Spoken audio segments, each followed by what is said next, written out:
September the 13th, 1848, near Cavendish, Vermont. Just because a woman agrees to have her toes stepped on for one dance doesn't mean she's in love with you, James. I suppose you're after thinking that she's taken by yourself? Well, I'm taking her out tonight. I'll ask her for you. You liar! I happen to know that she's visiting her parents tonight. And how do you know that, may I ask? Because she can only see me tomorrow night. I don't believe it. Well, you can ask her yourself tonight. After it ain't last night. One more like that, James! James, I'll go after this Dorothy myself. This is Phineas Gage. Come on now. Get up there and you start cutting down that brush.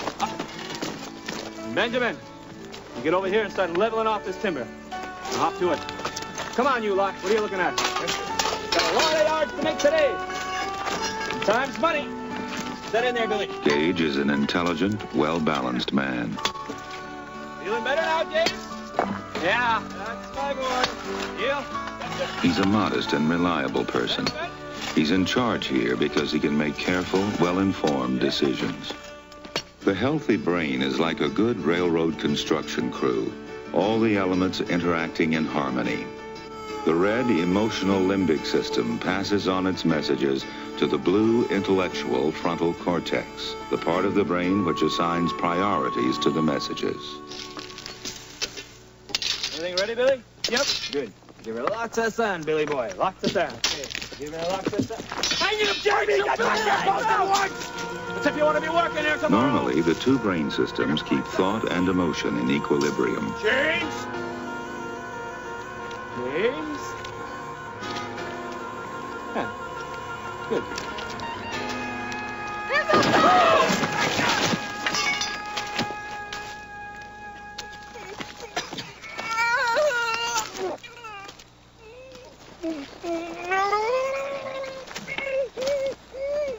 He's still alive. I'm okay. Come on, help me to my feet, boys. I'm sorry. No, I'm okay. I'm sorry. Come on, lads. Let's get him to the village.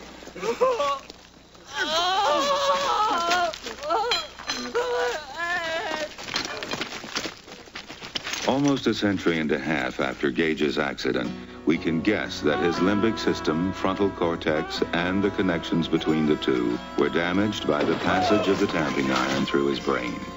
The limbic system is now free to fire emotional messages without the restraint exercised by the frontal cortex.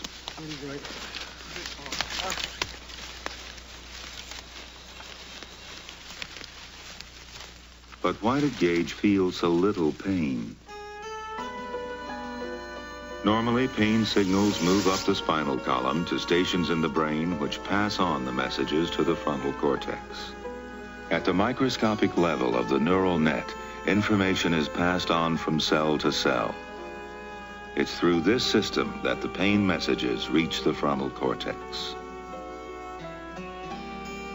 The passage of pain messages occurs partly through a chemical called substance P, which is projected across the tiny gap, the synapse, from one cell to the next.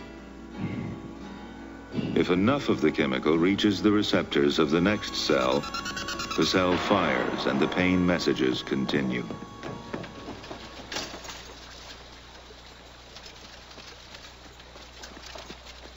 Often when pain or stress occurs, endorphins are released. Endorphins are the natural morphines of the brain. Gage's pain was probably lessened by endorphins, diminishing the transmission of substance P across the synaptic gap. Come on, you can make it, man. Here, take this. It'll help you feel better. Sometimes just believing in a cure is enough to dampen pain.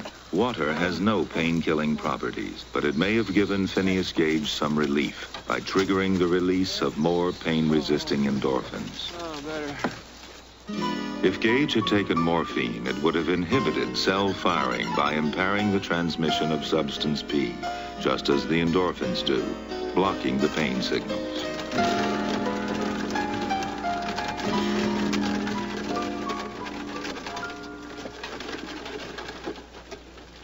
Hurry, doctor. It's bad. I'm coming, Dan. The young Edward Williams, a former railroad man himself, was the first doctor summoned. Can you walk? Yes. Let us through. The man's hurt.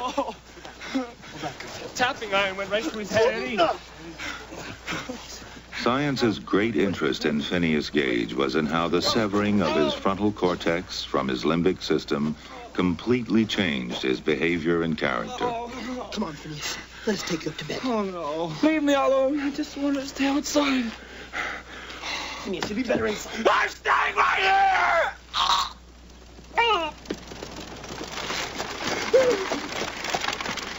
It's Doc Williams. Who? Doc Williams. Doc Williams. Here's work enough for you, Doctor. Gage's words were prophetic. His historic case sparked widespread curiosity into how physical changes in the brain affect behavior. God, Gage. I don't know. Okay, enough of this nonsense, Phineas. Let's get you off to bed right now. Come on, come on. Oh, no. Easy. Samuel. Oh, back to work, eh, boys? Come on, in the house. Come on.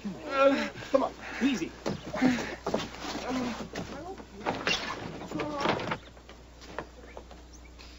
I think I've got the last piece of bones. Want to check, see if there's anything else down there.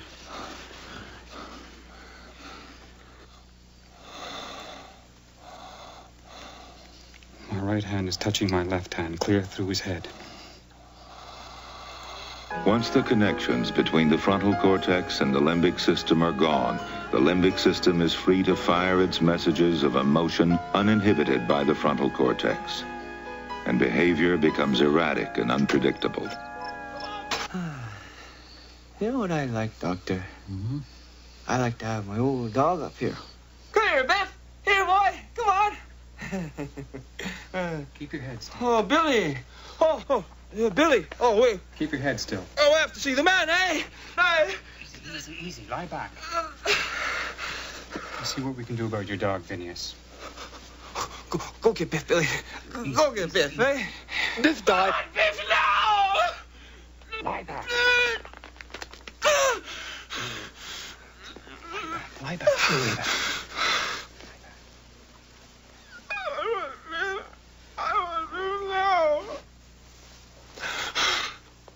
I'm going to sleep.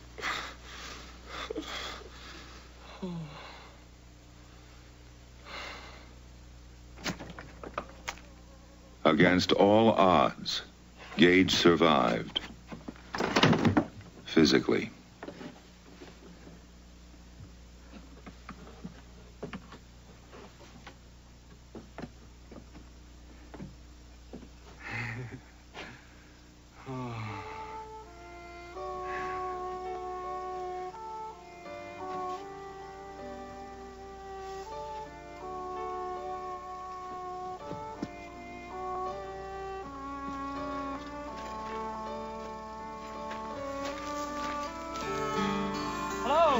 But he never did regain his emotional and intellectual self-control, balance, and judgment.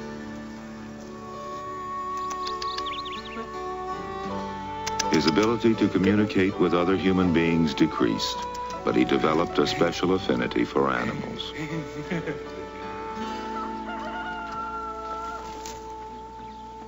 But for the men Gage used to work with, he had become a man out of control. The balance between his emotions and his intellectual faculties destroyed. Hey, wait up, man! Hey, don't leave without your foreman, hey! Oh!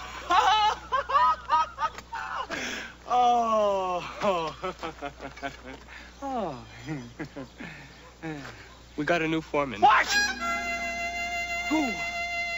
Who? I'm the foreman now. You? Benjamin. Oh. Oh, you can't take care of yourself, Benjamin, let alone a whole group of men, eh? Oh.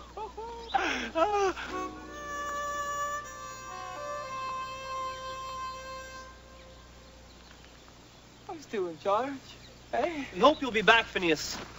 But not today. Hey, how can you take my job? Phineas Gage! I'm a better man than you, any day! The best foreman!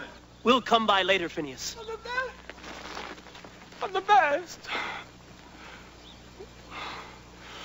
No! Not that way! We're still at the cutting. The work's over there, and the explosion. Explosion? Oh. This is not the man that was Gage. He's like an animal now. An animal's emotions in a man's body. Gage died 12 years later, still unbalanced. At the Warren Museum in Harvard, the tamping rod and Gage's skull are preserved, a monument to research into how physical changes in the brain affect behavior.